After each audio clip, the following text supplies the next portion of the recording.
ప్రతి విజయం వెనుక ఉంటుందో మహిళ వెలుగుల్ని పంచి కరిగే కొవ్వొత్తిలా ఆ వెలుగే సత్యం శివం గుర్తిస్తే నీదే జయం ఒక మగువ శాపంతో పసివాడే గగనం ఒక మహిళ శపథంతో కొణికింది భువనం మధురం నీ చరితం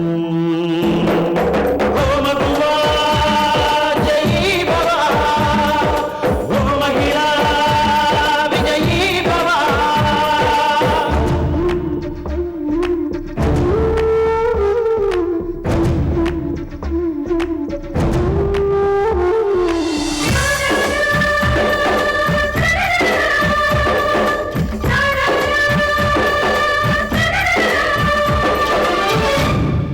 ఒట్టి మాటతో ఒక్కనాటికి రాదు రాదు జయము చిత్తశుద్ధితో చెమట ఊచితే అందదా విజయము పిడుగురాలిన అడుగు ముందుకు వేయునే ధైర్యము మనసు చూపిన మార్గ మొదలక సాగని పయనము అవుతులేనిది నీ సహనము సాటి లేనిది నీ త్యాగము బతుకు బాటలో ఎన్ని వెతుకులాటలో మలుపు మలుపున ఎన్ని ఆటుపోటులో గెలుపే నీ ధ్యేయం సాహసమే నీ ఆయుధం సాధించే నీ ఆశయం సాహసమే నీ ఆయుధం సాధించే నీ ఆశయం. అదేంటి మునా వేడి నీళ్ళు పెట్టమంటే ఎలా వచ్చావు? ఏమండి, మీరు శాంతి గారితో చెప్పిన మాటలు నిజం కాదనిపిస్తోంది. కేవలం వాళ్ళని ఓదార్చటానికే అలా అన్నారనిపిస్తోంది. నిజం చెప్పండి, అక్కడేం జరిగింది? నీ ఊహ కరెక్టే మునా. ఆ కేసు ఇప్పట్లో తేలేటట్టు కనిపించడం లేదు. పాపం హిందూ ప్రయత్నాలు కలిసి రావడం లేదు. జయకృష్ణ బలరాములు దొరికినట్టే దొరికి తప్పించుకున్నారు. ఏమునా ఇంకో సంగతి, హిందూను పోలీసులు అరెస్ట్ చేశారు. ఏంటి, నా కూతుర్ని అరెస్ట్ చేశారా? చెప్పండి నాయుడు గారు, మా హిందూని అరెస్ట్ చేశారా? హిందూని అరెస్ట్ చేసినా వెంటనే రిలీజ్ చేశారమ్మా. లేదు, మీరు అబద్ధం చెప్తున్నారు. నేను ఎక్కడ బాధపడతానో అని మీరు అలా అంటున్నారు కదూ. మరేం పర్వాలేదు, నిజం చెప్పండి. నా కూతుర్ని అరెస్ట్ చేశారు కదూ, మా హిందూ జైల్లో ఉంది కదూ. చెప్పండి నాయుడు గారు. కాదమ్మా, నేను చెప్పేది నిజం. హిందూ అరెస్ట్ అయ్యి విడుదలైంది కూడా. నమ్మను, నేను నమ్మను నాయుడు గారు. ఈ విషయంలో మిమ్మల్ని నేను నమ్మను. నా కూతురికి ఏదైనా జరిగితే నేను తట్టుకోలేను. నేను బతుకున్నది నా కూతురు కోసమే. శాంతి, నాయుడు గారు జామీన్ మీద వదిలేరని చెప్తున్నారు కదమ్మా. లేదు, అంతా అబద్ధం, అబద్ధం. ఇందు, ఇందు. శాంతి, అమ్మ శాంతి, శాంతి, శాంతి, అమ్మ శాంతి, ఏమైంది అమ్మా? శాంతి గారు, శాంతి.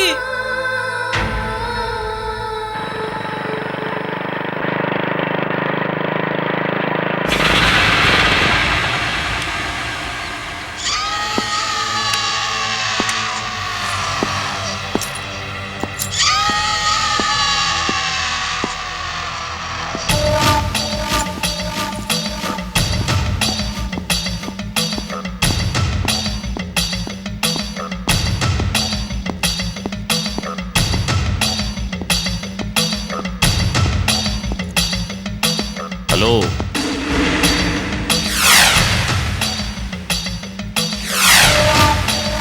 తమ్మని ఫోన్ చేశారు దేనికో? చెప్తాను.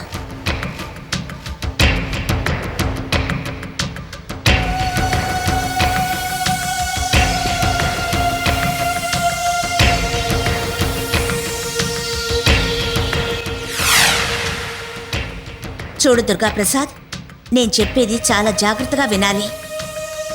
తంటికొండ పాపారావు గురించి నీకన్నా నాకు బాగా తెలుసు, చాలా ఎక్కువ తెలుసు.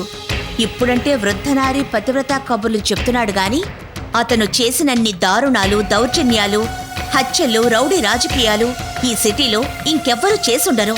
నేనతని చేత ఫ్రీగా పని చేయించుకున్నానని నీ ముందు బిల్డప్ ఇచ్చాడు. చేసిన ప్రతి సహాయానికి ఆయన అడిగినంత ముట్ట చెప్పాను. కానీ ఇప్పుడు ప్లేటు ఫిరాయించి నీతులు చెప్తున్నాడు నీతులు. ఆయన గారికి ఈ ఇల్లు రాసిచ్చేయాలట, ఫ్రీగా ధారదత్తం చేయాలట. ఈ భవంతి విలువ 5,000, 10,000, దాదాపు ₹1,00,00,000 చేస్తుంది. అలాంటిది ఆయనకి ధార పోసేయాలా? అడగడానికి కూడా ఒక అర్థం ఉండాలి. ఇల్లు ఇవ్వకపోతే నా గురించి పోలీసులకి కంప్లైంట్ చేస్తాయట, నన్ను జైల్లో పెట్టిస్తాయట, నాకు ఉరిశిక్ష వేస్తాయట. మిస్టర్ దుర్గా ప్రసాద్, ఈ ఇల్లు నా చేదాటిపోతుందని కాదు, ఆ నమ్మక ద్రోహిని క్షమించకూడదని నీకు ఫోన్ చేయాల్సొచ్చింది. నువ్వు నాకు సహాయం చేయాలి. దానికి ప్రతిఫలంగా ఈ ఇల్లు రాసిస్తాను. పైగా లక్ష్మీ గార్మెంట్స్ కూడా నీ పేరున పెడతాను. చేస్తావా? నేను చెప్పిన పని చేస్తావా? ఏం చేయాలి చెప్పండి. పాపాల భైరవుడు ఆ తంటి కొంట పాపారావుని సఫా చేయాలి. ఏమిటి అంతలా షాక్ అయ్యావు? రౌడీ రాజకీయాల వెనకే వెన్నుపోటు రాజకీయాలు కూడా ఉంటాయి నాయనా. నువ్వు ఆ ఫీల్డ్లోనే ఉన్నావు కాబట్టి సీరియస్గా కాకుండా టేక్ ఇట్ ఈజీగా తీసుకోవాలి. నువ్వు ఆ పాపారావు దగ్గర ఎంతకాలంగా పనిచేస్తున్నావు? ఎంతిస్తున్నాడు? తిండి బట్టలు పెట్టి మహా ఇస్తే 10,000 ఇస్తుంటాడు. కానీ వాడు నా దగ్గర నుంచి కొట్టేయాలనుకున్న ప్రాపర్టీ విలువెంతో తెలుసా? కోట్లయ్యా, కోట్లు. పాపారావుని పైకి పంపిస్తే ఈ ప్రాపర్టీ మొత్తం నీ సొంతం అవుతుంది. చెప్పు, చేస్తావా? నీకా దమ్ముందా? ఖలేజా ఉందా? ఒక మర్డర్కు కోట్ల ఆస్తి. మీరింత బంపర్ ఆఫర్ ఇచ్చాక ఆఫ్టర్ ఆల్ ఒక్క పాపారావు ఏంటి, 100 మంది పాపారావులైనా వరుస పెట్టి లేపేస్తాను. పాపారావులోని మేకపోతు గాంభీర్యమే మీకు తెలుసు, కానీ వాడిలోని మేకపోతు గురించి నాకు మాత్రమే తెలుసు. ఎప్పటిలోగా వాడిని లేపేయాలో చెప్పండి. రేపు సూర్యోదయం కాకముందే వాడి బతుక్కి సూర్యాస్తమయం కావాలి. డన్. కథం చేసినట్టు వాడి ఆనవాళ్ళు కూడా తీసుకొచ్చి మీకు చూపిస్తాను. వస్తా.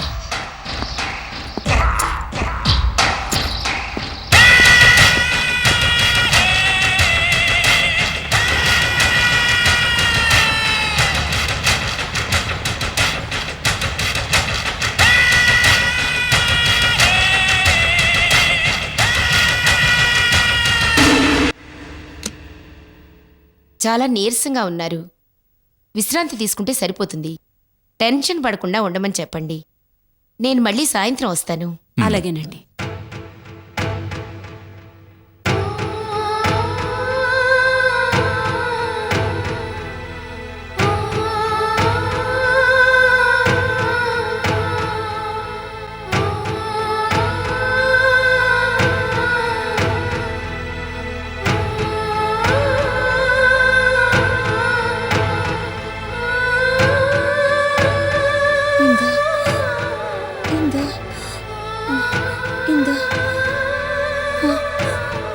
శాంతి, అమ్మ శాంతి.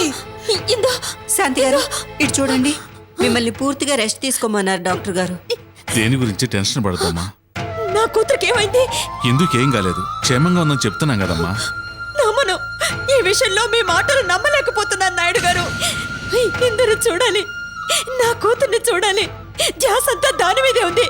బయలుదేరండి అమ్మా, బయలుదేరిరా. శాంతి గారు, ఇప్పుడు మీరు వెళ్ళడం ఏమాత్రం మంచిది కాదు. పోలీసులకు దొరికిపోతారు. దొరికిపోతాను. నేను అరెస్ట్ అయినా పర్వాలేదు. నా కూతుర్ని చూడాలి. నన్ను తీసుకువెళ్ళండి. యమున గారు, కాస్త మీరైనా నా బాధ అర్థం చేసుకుని తీసుకువెళ్ళమని నాయుడు గారితో చెప్పండి. శాంతి గారు, మీరు ఇందుని చూడాలంతేగా? అవును. నేను వెంటనే బయలుదేరి ఈ రాత్రికే ఇందుని ఇక్కడికి తీసుకొస్తాను. నిజమా? నిజం.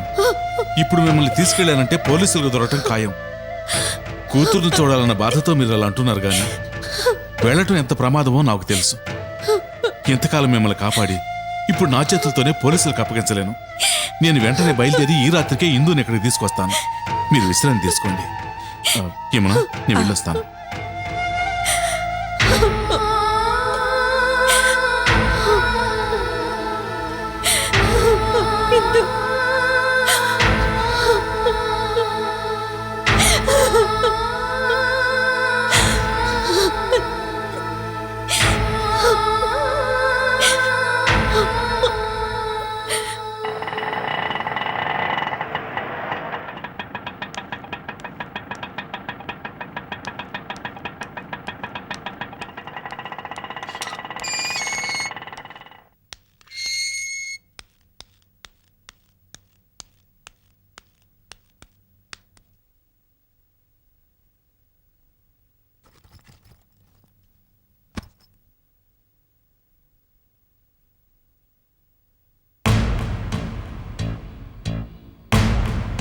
అమ్మా ఇందు, వెళ్ళిన పని ఏమైంది? సక్సెస్ అయ్యేట్టుగానే ఉంది. సక్సెస్ అయ్యేట్టుగానే ఉంది అంటే? వీరాచారి భార్యని కలిశాను. నయానా భయానా చెప్పవలసినంతా చెప్పాను. మొత్తానికి ఆవిడ కన్విన్స్ అయింది. ఈ రాత్రికి వాళ్ళ ఆయనతో మాట్లాడి ఒప్పిస్తానని చెప్పింది. ఒకవేళ ఆ వీరాచారి వినకపోతే? వెనకపోవడం అంటూ జరగదు. చూస్తూ చూస్తూ కావాలని ఎవడు జైలుకి వెళ్ళాలని అనుకోడు. నిజం చెప్తే శిక్ష లేకుండా చేస్తానని ఆశ పెట్టాంగా, దానికోసమైనా తప్పొప్పుకోవాలి. నీతి నిజాయితీ మీద నమ్మకం ఉంది అన్నది ఇందుకేనా? అవును మావయ్య, ఈ కేసు మనమే గెలుస్తాం. శుభం, జయం మనదే. హలో, ఎవరు? అత్తయ్య, నేను బాలాజీని, చెన్నై నుంచి మాట్లాడుతున్నాను. ఇందు ఉందా? ఉంది, బాలాజీ. హలో బాలాజీ, నీ ప్రయత్నాలు ఎంతవరకు వచ్చాయి? ఆల్మోస్ట్ సక్సెస్ అయినట్టే Indu. Whisky Abbul friend Suresh address సంపాదించాం. విస్కీ అబ్బుల్ రేపు అక్కడికి వస్తాడట.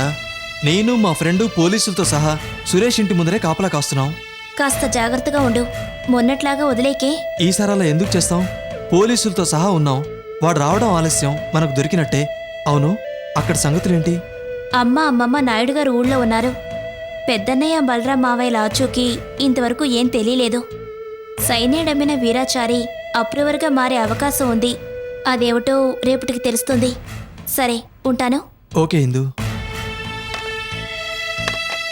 ఇందు, బాలాజీ ఏమంటాడు? బాలాజీ తన చెన్నై ఫ్రెండు కలిసి విస్కీ అబ్బులు ఫ్రెండ్ ఇంటి దగ్గర పోలీసులతో సహా కాపలా కాస్తున్నారట. విస్కీ అబ్బులు రేపొచ్చే అవకాశం ఉందట. వాడొస్తే దొరికినట్టే అని బాలాజీ అంటున్నాడు. ఏడుకొండలవాడ వెంకట్రమణ, మా ప్రయత్నాలు సక్సెస్ అయ్యేట్టు చూడు తండ్రి. మా ఆయన విడుదలయ్యేట్టు చెయ్యి తండ్రి. ఒక్క 2-3 రోజులు ఓపిక పట్టమ్మా. మన ప్రయత్నాలన్నీ సక్సెస్ అవుతాయి, మీ ఆయన విడుదలవుతాడు.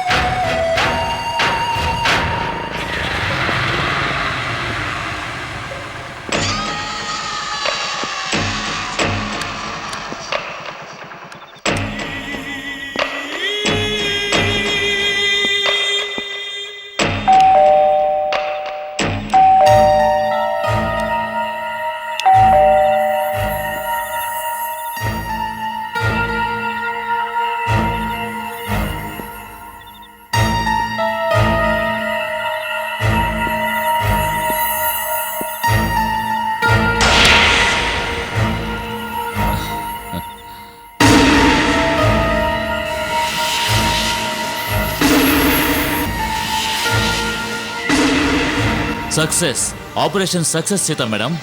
ఏంటా సక్సెస్? అదే తంటికొండ పాపారావుని లేపేమన్నారు కదా, లేపేశాను. నిజంగా? ప్రామిస్. మీకు ఆనవాళ్ళు కూడా చూపిస్తానన్నాను కదా, ఇదిగో తీసుకొచ్చాను, రండి చూపిస్తాను.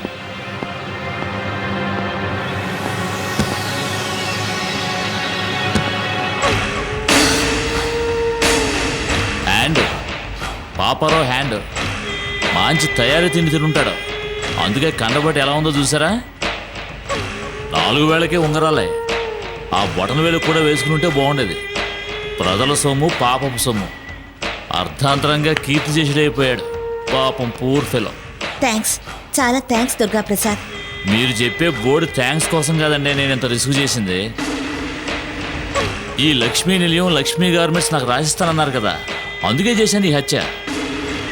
మీరు నాకు త్వరగా రాసిస్తే అయిన కాడికి వాటిని తెగనమ్మి యూరప్కో అమెరికాకో వెళ్ళి సెటిల్ అయిపోతాను. ఎందుకు నవ్వు? నీ ప్రయోజకత్వానికి కాదు, మరి నీ అమాయకత్వానికి. వాట్? రే దుర్గా ప్రసాద్, నేను మీకన్నా 3 ఆకులు ఎక్కువ చదివిందాన్రా. వెడగొట్టి చెడగొట్టడంలో నన్ను మించిన వాళ్ళెవ్వరూ లేరు. ఈ సీత ఏం చేసినా సెన్సేషనే. ఆఫ్టర్ ఆల్ ఆ తంటికొండ పాపారావు ఎంత, వాడి తొత్తువి నువ్వెంత? మీ ఇద్దరూ కలిసి పెద్ద ప్లే చేస్తారా? నన్ను బ్లాక్మెయిల్ చేస్తారా? అందుకేరా నీ ప్లాన్ కి కౌంటర్ ప్లాన్ వేసి నీ చేతే ఆ పాపారావుని సఫా చేయించాను. ఇదిగో, నువ్విప్పుడు ఆనవాలుగా తీసుకొచ్చేవే కండపట్టిన పాపిగాడి ఉంగరాల హ్యాండ్. దీన్ని ఆధారంగా నిన్ను లోపలికి తోయించగలను. మరి నాకు రాసిస్తానన్నా? ఏంటి వంకాయ నీకు రాసిచ్చేది? నీ లెవెల్ అంత లేదమ్మా. నువ్వు చేసిన పనికి 1,00,000 2 లక్షలో పడేస్తాను, పట్టుకుపో. ఇది చాలా అన్యాయం. ఏమిటి అన్యాయం? అన్యాయం అనేది మీ సైడే ఉందిరా. మర్యాదగా ఇచ్చింది పట్టుకెళ్ళకపోయావో ఆ హ్యాండ్ పోలీస్ స్టేషన్కి వెళ్తుంది.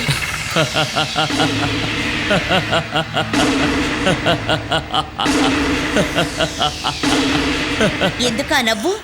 నీ ప్రయోజకత్వానికి కాదు, నీ అమాయకత్వానికి. మాటకి మాట అప్పు చెప్తున్నావా? ఏం చూసుకుంటారా మిడిచిపాటు? తంటికొండ పాపారావుని చూసుకుని. ఇంకెక్కడి పాపారావు? అదే అక్కడే తిన్నావు తాపేశ్వరం కాజా. పైకెళ్ళిన పాపారావుని కిందకి దింపమంటావా సీతమ్ముడు? విడగొట్టి చెడగొట్టడం నీ ఆయుధం అయితే, వినయం ప్రదర్శించి వెన్నుపోటు పడవటం మా ఆయుధం. నువ్వు క్రిమినల్ అయితే నేను నొటోరియస్ క్రిమినల్ని. నీ గ్రాఫ్ ఇదని, నీ మూమెంట్స్ ఇలా ఉంటాయని పాపారావు గారు నాకు ఎప్పుడూ చెప్పారు. అందుకే ఆయన ఇచ్చిన డైరెక్షన్లో ఫాలో అయ్యాను, నిన్ను ఫూలింగ్ చేశాను.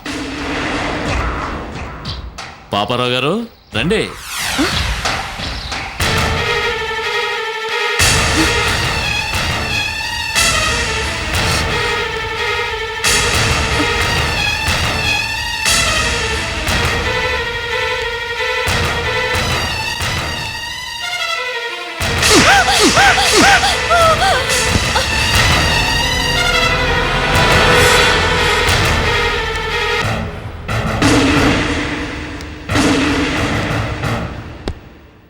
ఏవే, నన్ను పైకి పంపించడానికి ప్లాన్ వేస్తావా?